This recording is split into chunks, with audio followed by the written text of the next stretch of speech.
Welcome to the Fourth and Long podcast. I'm here with my brother Jaden. My name is Braden. This podcast is where faith meets pressure. Today we're gonna be talking about denying yourself and what it means, what it takes, and how hard it is, and everything that goes with it. If you're here watching this, I ask that you share this with somebody. Hit the subscribe button. The Instagram and TikTok is in the bio where we post shorts. We also post the shorts on YouTube. So I hope everybody's having a blessed day. I hope you can use this video as an encouragement, and we're gonna get right into it. So, Jaden, would you like to read Matthew chapter 16, verse 24? And then Jesus told his disciples, "If anyone would come after me, let him deny himself and take up his cross and follow me." So what comes to your mind first when you see that? Oh, me? Yeah. Well, I think right off the bat it says, then Jesus told his disciples, right? So not only is Jesus telling us to go deny ourselves, he's also told his disciples, right? And the disciples were the people that followed him every day. Okay, and right after that it says, if anyone will come after me, let him deny himself and take up his cross and follow me, right? So I think the most important thing is I want to ask y'all, what does it actually look like for us to deny ourselves and follow Jesus daily, right? And so what it really looks like, which I'm gonna go first, and then Jay will explain his reason. Okay. So the way it looks is you're putting all the worldly stuff away. You got to put all your fleshly desires away. Okay.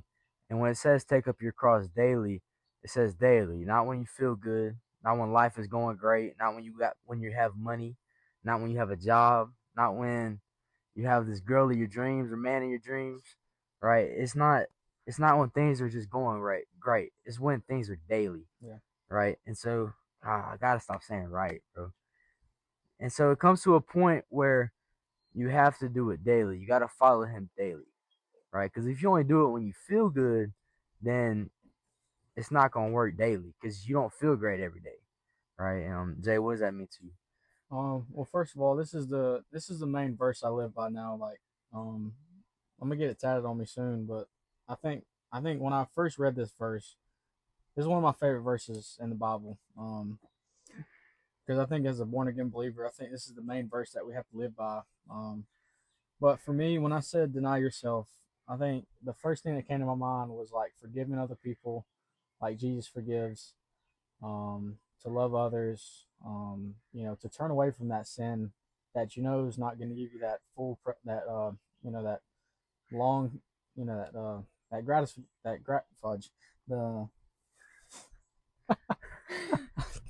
Man, this you hey, this gotta, podcast real. This you ain't gotta, no cutting. This ain't no we ain't cutting that out. Now, hey, we ain't cutting that out. It's a um, real. These real people right here, man. And don't forget to hit that subscribe button, man. Share this with somebody. you gotta cut This that ain't out. no cut, You man. gotta cut. Hey, you But good? yeah, Are you alright? yeah, dude. So yeah, that's kind of what came to mind is instead of turning to that sin that gives you that instant pleasure, to cuss or to fall back into lust or and fall back into that temptation. It gives you that instant temptation, but Jesus is the only one that's going to give you that full um can't say the word gratification. Gratification. Gratification. Yes, that's That the word that it's a I was big trying to. boy word. So yeah. And so while we're talking about it, so if you have your Bible out, flip to Matthew chapter 10, verse 38. And this verse says, "And whoever does not take his cross and follow me is not worthy of me." Right? So I think what it takes to follow him is really also understanding what it takes to follow him. Right? I might have just said that twice. So But the thing is what he's saying right here. I'm gonna read it again. And whoever does not take his cross and follow me is not worthy of me. Right? Now, in reality, we're not really worthy of his grace, his love, none of it, right? But the only way to come close to it is following him daily. Okay, it comes to the point where you have to take up your cross and follow him, right? So if you're not following him daily, right, don't think that you deserve his love and deserve his grace, right? Even though we don't deserve it, right, it still takes a lot to follow him daily. And that's what comes with it. It comes with a reward, right? But when it comes to following him, you got to put all your worldly desires away. Everything in the flesh that satisfies your flesh, you got to throw it away. You got to put it away, right? And that's what goes into our next question. And Jay kind of had a different way of saying it. Um, so, and this is for non-believers and believers, right? What is something or something you still are holding on to that's stopping you from fully surrendering to God? Okay. Um, and I'll say something real quick. I'll pass on to Jay. So when it comes to surrendering, think about something in your life that's you're holding on to that's a worldly desire that's not approved by God, not biblically. Something that's just wrong, right? Maybe you're struggling with an addiction, or you're in a bad relationship, or you're maybe just in a bad marriage, or something just bad. And think of that. Like if that is stopping you from surrendering your life to Christ, right? You got to get rid of it. You have to cut it off. Right, I'm gonna pass it to Jay, and I'm gonna go find this verse real quick. Jay has his own little notes. He's also gonna go off of. What was the question? The question is, what is something you are holding on to, or still are holding on to, that's stopping you from fully surrendering? Um, I think when I look back about a couple months ago, when I fully gave my life to Christ, um, I was in McDonald's parking lot. Some of the guys, Thomas, Brock, shout out to y'all. Spivey, Spivey. yeah, shout out to Spivey. But I was there too. Braden Yeah. too, yeah. But like I remember that night so vividly. Like you know, I was holding on to so many things. I'm not gonna get into detail like everything I've holding on to, but like some big things was like trying to be always liked. Always putting on a fake smile for everybody. Um, and kind of just basically trying to get liked by everybody and living this lukewarm lifestyle. And it was just getting so like tiring, and I always felt like I was never going to be worthy enough. Um, and I just had so like I just felt like I had the weight of the world on my shoulders, and I wouldn't give it up. And I wasn't, because I like to be in control. Had a lot of prideful desires, wanting to control everything, and wanting to make every decision on my own. And um, when I told the Lord that night that I was done holding on to everything. I had some things with my mom that I was holding on to that, um, just some regrets that I had. And, when I fully surrendered those things to the Lord, that took a lot of tears, a lot of, a lot of hard prayers, um, a lot of daily reading to, fully surrender it. Um, but the love that God gave me was just unimaginable. I know a lot of new believers can attest to this. When you truly give up something of this world and that God replaces it with His love is far greater than all the worldly things that you think you can't give up. You know, if it's like an addiction, like Braden said, you guys are going to replace it with something far greater if you let Him, right? So I just think that that word "let" too is one thing I want to harp on too. Is you got to let Him live. You got to let Him work in your life too. Because I wasn't letting God in my life. I wasn't. I say I was, but I wasn't letting God really transform my life like He did now. I was just, again, it just came back. I was holding on to things that I needed to let go. So I just, but yeah, just is it, there's just a difference between saying like, "Hey, I surrender," and then running back to it, at night, or when you're running back to a sin that knows you're not, is never going to fulfill you. Then you're not really truly surrendering, right? So I just think that's one thing that came to mind. That's good. If you're still here, I appreciate y'all being here, listening, watching.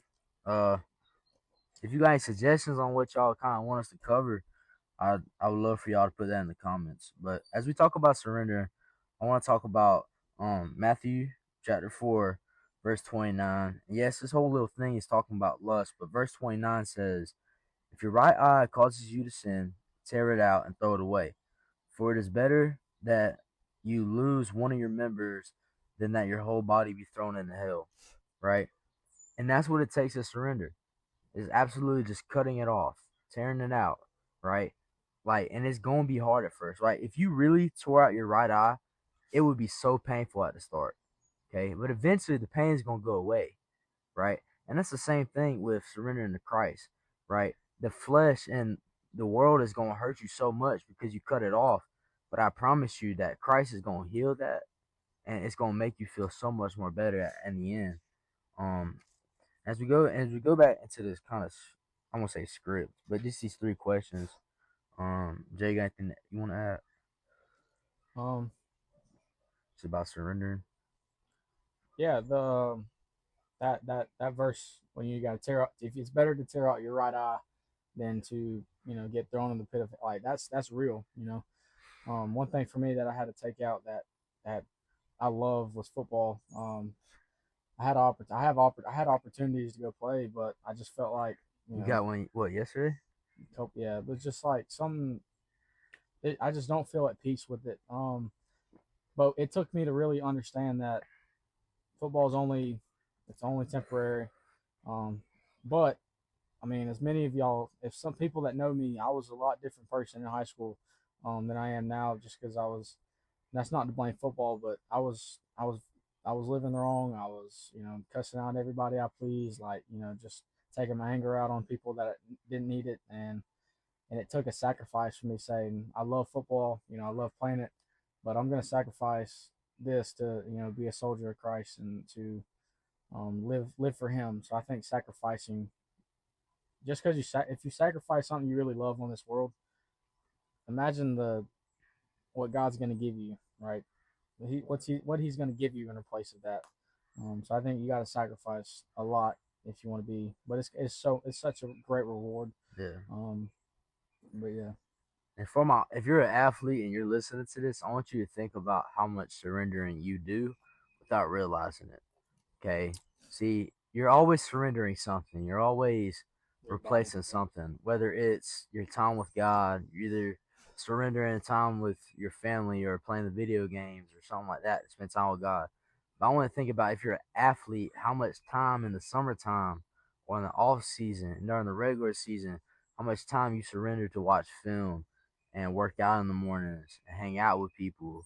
And like for me, I would surrender getting good grades in class. Instead, I would watch film, right? And so I remember that last summer I had lost something that I wasn't willing to surrender to the Lord, right? And so He surrendered it for me because He saw my greater purpose, right? So I think sometimes He gives a, and it's not sometimes, He gives you the choice to surrender it. But if you really want to live for Christ and follow Him daily, and He sees that in your heart, He will make it happen for you, because God saw how hard it was for me to do something, so He ended up just doing it for me, and that's where I'm at today. It's allowed me to just get closer to Him day by day. Um, and as we bounce into this third question, the question is, if we really follow Jesus daily, what in our lives would have to change, right? And I think that's important to understand, like from an athlete perspective, as I was talking about. If you follow Jesus daily, like I say for me, when I was an athlete, like the amount of times I cussed, like it was like inevitable. Like I would cuss every second. The music I would change, right? And those are some things that will have to come with changing and carrying your cross daily with Christ. The things you listen to, the people you hang around, the activities you do, the things you put in your body, all of it. And I think it comes to the point where if you really ask yourself, what do I need to change to follow Jesus daily, starting today, it would immediately start with surrenderance, saying, Jesus, I surrender everything to you, right? But then it comes with little things, taking things out of your life. But then I think it immediately starts with taking your fleshly life out first, and then taking the things out that come with it. that was good. That was good. Um, I like in verse 25 where it says, whoever wants to save his life must lose it. You know, when you do follow Jesus, you're gonna lose a lot of things in this world.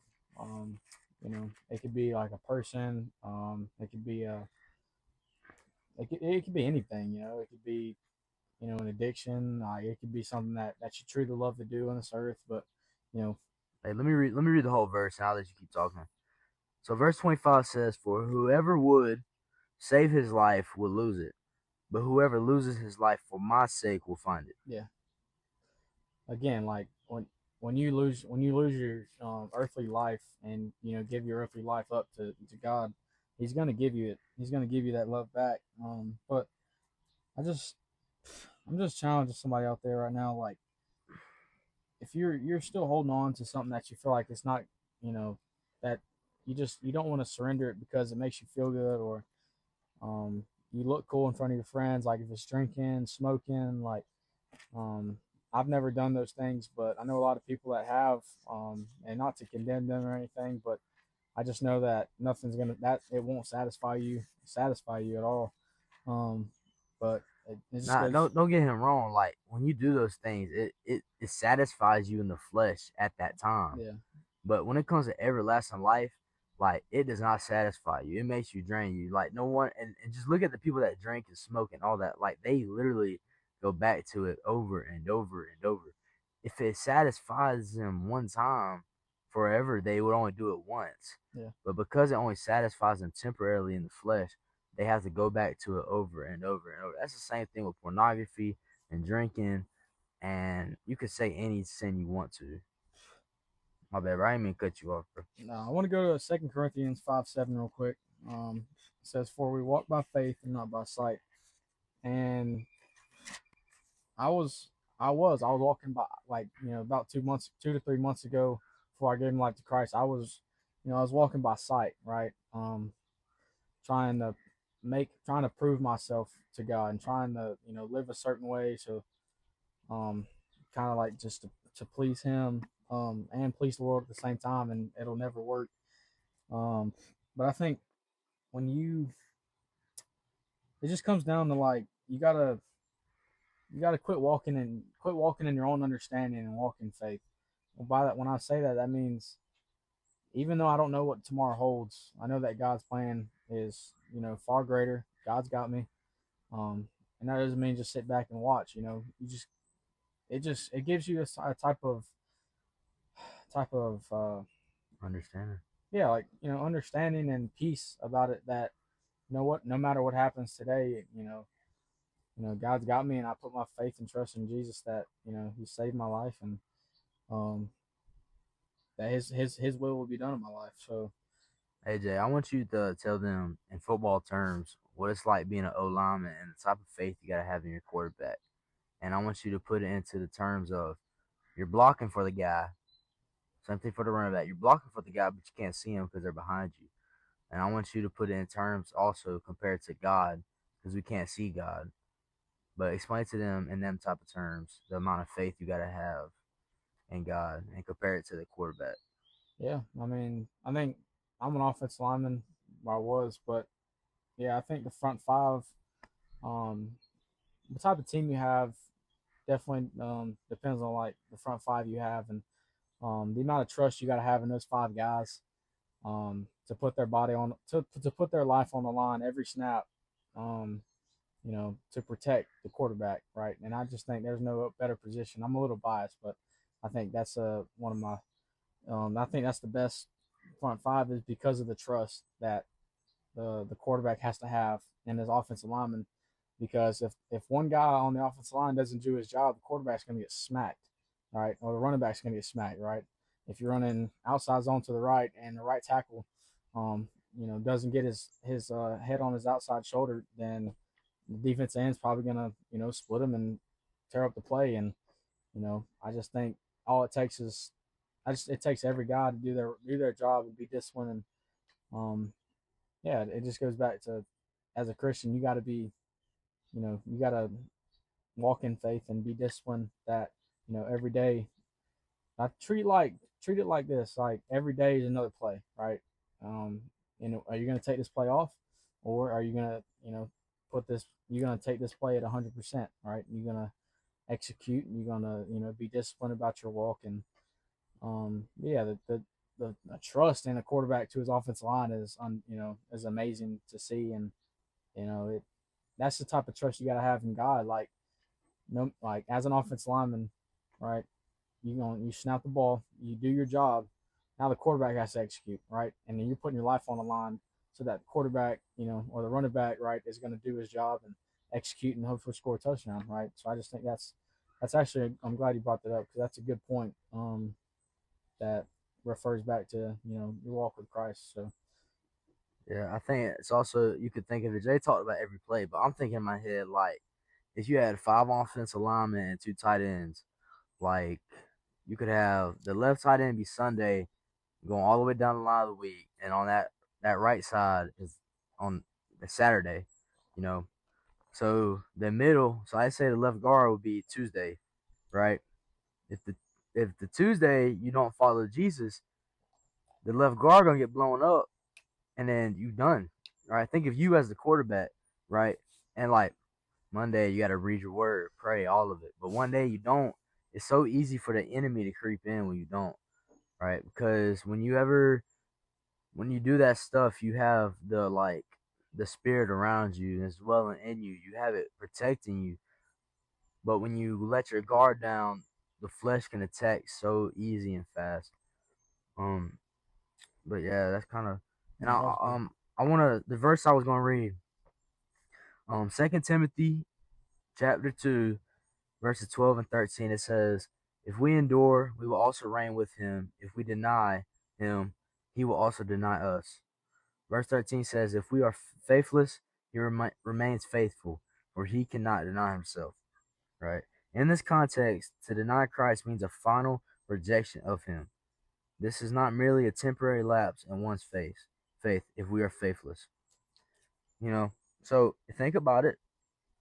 If you're denying Christ for what he wants for your life and you're denying his word, you're rejecting him. You're saying, Jesus, I don't want nothing to do with you. You know, and if you've had a relationship with him before, or you're currently in one and you're just lukewarm, you know, when you sinning, when you deny him what he wants for your life, you're saying, Jesus, I don't want nothing to do for you. You died for me, you died for my sins, but I don't want nothing to do with you. And that's every single time you reject him.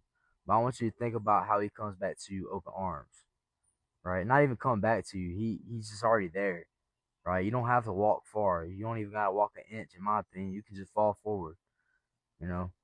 And so I think that kind of as I get back to this funnel, Jake, anything to add? Yeah, No. I mean that's a. I've been feeling like this couple of weeks. Like I feel like I've been like I'll run back to like a certain sin that you know like if I let an f bomb drop or something or just do a stupid sin that I know is wrong and like I just say Satan makes you feel like you're a million miles away from God. Like he makes you feel that you know just do the sin again. You might as well just keep going. You might as well just keep doing it. I mean, God's gonna open His arms right back up. And I just that's what Satan likes to do. He likes to plant these lies in your head. Um, but I like how Braden says all you gotta do is lean. Lean towards God, fall into His arms, and He's gonna catch you. Um, and I just felt like last week I was just angry about stuff like not knowing my future and um, kind of just felt like I lost God's presence, right? And sometimes all it takes is one worship song. Sometimes it takes a prayer. Um, Sometimes it just takes one little step towards God. Maybe just open your Bible, read one verse. That's all it takes to feel God's presence again. Um, so but yeah, FedEx driver pulling the driver. but yeah, so Um, man, as we start to close out, I'm gonna let Jay ask this question, but we talk about the pedestal. oh yeah, pedestal. Should we Nah, pause? bro, he's all right, bro. Let's just talk, bro. Um, All right, bro. I'm trying. Hey, the FedEx driver pulled up real quick, so we pause. Welcome back. So yeah, as Braden's saying, we're about to close out. So I got one last question to ask you. Is God at the top of your pedestal? When I say pedestal, I mean, in my life, I got things that I put over, other things in this world. So like, my pedestal, obviously God's at number one, right? In my relationship with Jesus. And then two's family, three's, friends, your job, so forth, right? So I know a lot of people have pedestals of, so mine was back in the day, like mine would be like football, a relationship, family, like that would be the pedestal. God would be about like five. right? Because I know I can just go back to Him whenever I want and wherever I feel bad. So yeah, I just really ask yourself, look in the mirror and just be like, is God really at the top of my pedestal, right? And am I putting God over? Um, am I loving God more than my family? Am I loving God more than a sport you're playing or um something? So I thought that was just a very deep question you can ask yourself. Because I mean, back about 2 months ago, before I gave my life to Christ, I wasn't putting God at the top of my pedestal. Um, but yeah, Well, I appreciate y'all coming and listening to this episode 5. Deny yourself. I really hope that this has impacted you in some way, somehow. If you got questions, if you need help, slide in our DMs. We'll be there to answer them. If you just need somebody to talk to, again, hit us up, share this with somebody, and I appreciate y'all tuning in. Jay, you want to close this out with prayer? I'm good. Okay. Awkward. Dear Heavenly Father, thank you for this day. Thank you for this podcast, Lord. I just pray that this video reaches somebody, Lord, that needs to hear your word, Lord, or needs to get some motivation, Lord, that your presence is closer than they think, Lord. Lord, I just thank you for this day, Lord. Thank you for the birds in the sky, Lord. I thank you for this just a day to wake us up to hear more about your word, Lord, to live for you, Lord. I just pray all these things in your holy name. Amen. Amen. See you next time.